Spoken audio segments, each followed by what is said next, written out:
আচ্ছা, কে বেশি ভালো থাকে, যে ঠকায় নাকি যে ঠকে?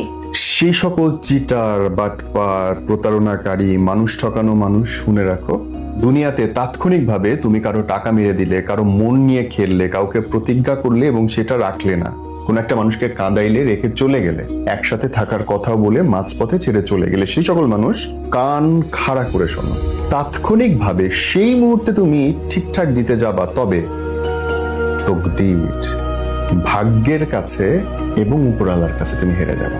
আর এমন ভাবে পড়বা, এমন ভাবে প্রতিশোধ তোমার লাইফে আসবে, এমন ভাবে তুমি বিধ্বস্ত হবা, ওই মানুষটা, যেই মানুষটাকে তুমি হারাইছো, যেই মানুষটা তোমার কাছ থেকে কষ্ট পাইছে, যেই মানুষটা প্রতারণা শিকার, সে ততদিন আল্লাহর রহমতে সুস্থ, স্বাভাবিক, সমৃদ্ধশালী হয়ে দাঁড়ায় দাঁড়ায় তোমার পতন দেখবে। সো যারা ঠকাচ্ছ, সাবধান।